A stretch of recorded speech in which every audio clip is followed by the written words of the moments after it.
Depois, Corumbá, aqui da UANA. Tanto que Pedro lá criou a Federal, aqui também Federal, e a estadual na Grande Dourados. Isso ele fez. Mas teve, sim, uma grande participação, presença e mudança radical do nosso Mato Grosso, da nossa capital. Porque ela possibilitou a não evasão. Cuiabano saía daqui, professor, para estudar no Rio de Janeiro. Nós não tínhamos. Então ficaram aqui. Aqui realizavam seus cursos. E depois saiu para a pós-graduação. Assim foi. A Universidade Federal de Mato Grosso, neste ano, concedeu o título de doutor honoris causa a Pedro Pedrociano. Como o senhor vê esse reconhecimento? Professor, eu tive ensejo de participar, na época, como vereador, presidente da Câmara Municipal de Cuiabá. Então, eu convivi com o governador Pedro Pedrociano. Entusiasta, grande o Pedro, 34 anos.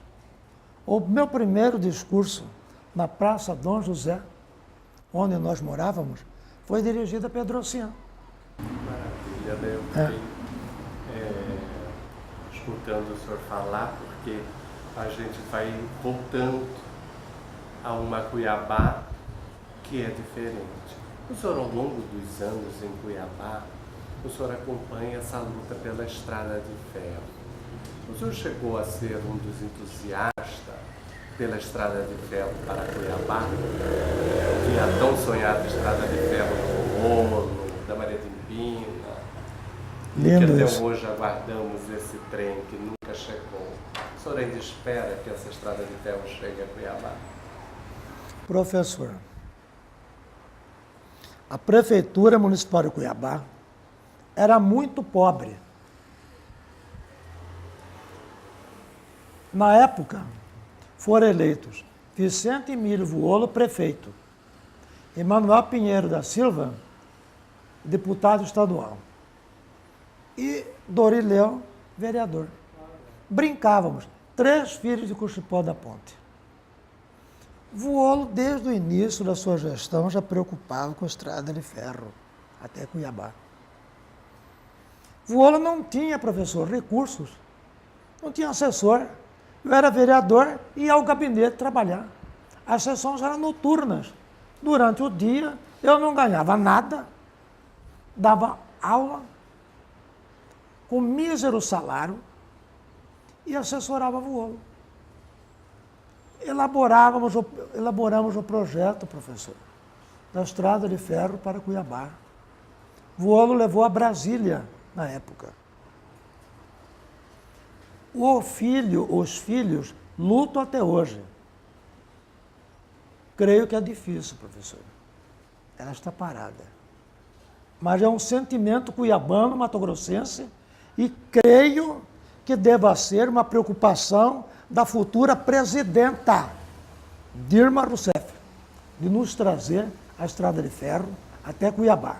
E talvez seguir em demanda do Norte. Participei. Olha que beleza. É. Beleza, o senhor não tinha acompanhado essa parte política, porque sempre tenho como professor, né, na universidade. E beleza saber que o senhor... Mas não quis continuar na Não política. quis. Não quis. Foi só um mandato, Foi só um mandato. mas foi uma experiência... Vivenciei uma grande experiência, professor. Vi coisas boas e coisas ruins. Não era o meu lugar, professor. Eu era professor, advogado, depois promotor, defensor e procurador de justiça. Era um homem do tribunal do júri. Não era meu campo. Foi para onde ficou mesmo na universidade. A E universidade. a universidade tem uma coisa forte, né? Então, Cuiabá tem, era Gervásio que falava de terra agarrativa. Cuiabá é uma terra agarrativa, fala. A universidade, ela também tem isso. Eu tenho entrevistado os reitores e o sentimento que eu tenho percebido em todos é um grande amor pela universidade. Mas um amor profundo. É como se a vida também se confundisse com a universidade. E eu também acho que estou sendo levado nesse mesmo caminho. O que o senhor diria para um jovem ingressante à universidade? O que ele teria que fazer a uma pessoa que futuramente vá assumir os cargos? O que o senhor iria transmitir como experiência, diria para essa pessoa, para esse jovem, no futuro, alguém que estiver nos assistindo? É a universidade de hoje, é a universidade que o senhor sonhou? Sonhar é divino, né, professor? Sonhar é muito divino e poético, como o Guilherme que está aqui. O sonho não foi só meu, foi toda uma aspiração, toda uma conquista. Eu diria aos jovens estudantes que estudem a história da universidade, que estejam dentro da Biblioteca Central, que compareçam aos seus eventos, que pesquisem nos acervos do Estado, da Academia Mato Grossense de Letras, do Instituto Histórico Geográfico de Mato Grosso, do Instituto Histórico Geográfico Brasileiro. Lá há registros da universidade. Na Biblioteca Nacional. Amem a universidade. Reconheçam o trabalho dos seus antecessores. E plantem também para os pósteros, como nós fizemos jovens da nossa época. É preciso amar, é preciso querer, é preciso viver. Mais do que sonhar, é preciso viver e depois sonhar. Que reconheçam, que façam, que amem, que levem a universidade a um grande caminho. Prosseguindo lá pela frente, nós estamos findando, eles estão nascendo. O senhor, professor, ainda é uma esperança na universidade para novos cargos. Outros também o serão. Então, essa é a minha mensagem. Amem, junto com toda a sociedade, esta universidade. Ela serviu de exemplo para conquistas. Aí estão outras universidades, como a estadual UNEMAT, os centros universitários e universidade particular. Mas os cursos hoje de pós-graduação, eles estão assim, aumentando cada dia que passa. E isso eu acredito que vai levar à ampliação ainda maior da UFMG. Exatamente, professor. Exatamente. Quando começávamos, nós não tínhamos condições de oferecer curso de excelência, pós-graduação. Fomos a Brasília e conquistamos o LASPAL nos Estados Unidos. E para lá mandamos os primeiros candidatos, LASPAL. Vejo a universidade hoje com bons olhos, implantando, prosseguindo nos cursos de pós-graduação, mestrado, doutorado. Não há pós-graduação sem pesquisa, evidentemente, como o senhor presenciou, soube e realizou. Mas é preciso que as pesquisas sejam voltadas para as necessidades regionais, sem perder a visão universal e de boa qualidade. A pesquisa tem que ser acompanhada, bons orientadores e pesquisa feita efetivamente para o nosso povo, para a nossa região. Como disse, sem perder a universalidade. A interiorização também sempre foi uma preocupação. Como? A interiorização da universidade. Sim, sim. Desde a sua época já se fazia a interiorização. Há um caso, professor, até para descontrair, curioso. Eu estava na reitoria e recebia lá um prefeito de Arenápolis. Ele chegou a mim e disse: reitor, eu quero implantar em Arenápolis um curso de letra. Nem colocou no plural, professor. Mas a interiorização já era a nossa preocupação.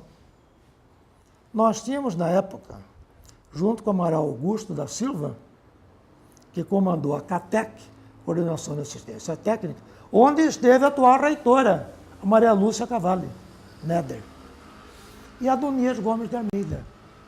O Adonias fazia esse papel de dirigir essa interiorização. Tão necessária, professor, que hoje, evidentemente, já espraiou em grande conquista essa interiorização. Novos campi foram implantados que nós não tínhamos à época. Então é muito importante levar o conhecimento onde o cidadão, aquele que aspira a realizar. Porque Mato Grosso continua ainda sendo o terceiro estado em dimensão física do país, ainda que dividido. É muita área física. É preciso interiorizar, levar lá. O senhor sentiu a divisão do Mato Grosso? Professor, na época, o governador era José Garcia Neto, em 77, quando ocorreu a divisão do estado. Ele foi contra, ainda que nomearam diretamente. Mas nós já estávamos preparados. Como disse, a nossa visão era de costas para o sul. Voltávamos para a Amazônia, para o norte. Daí o projeto Aripuanã. Foi muito bom. Não fomos pegos de surpresa. Foi ótimo. Não sei se pensa em nova divisão. Talvez não. Mas foi muito bom. Cuiabá ela se modernizou bastante e teve uma série de transformações. Quando a catedral ela foi derrubada, o senhor teve algum impacto com a derrubada da catedral de Cuiabá? Nós fugimos tanto assim do assunto universitário. Mas é a sociedade, é a comunidade. Lá está o padroeiro, né? O Bom Jesus de Cuiabá. Na época, o presidente da comissão de construção da nova catedral era o grande escritor, membro do Instituto Histórico e Geográfico Brasileiro, Dr. Luiz Felipe Pereira Leite. Ele foi o presidente da comissão. Imaginava-se a construção noutro lugar, numa outra posição. Assim também pensei, professor, que fosse erigida em outro local e que se preservasse a catedral. Mas o argumento odierno, professor, era o seguinte: o Palácio do Governo não mais existia. Estava localizado na Praça Alencastro. Era o telhado cuiabano. Já estava erigido o primeiro prédio, o primeiro edifício de condomínio, o Maria Joaquina. A Praça Alencastro não era minha nem de Marlene. Ela já estava modificada. O Vuolo construiu um coreto, me dá um dinheiro aí. Então, toda aquela parte central de Cuiabá já estava derrubada.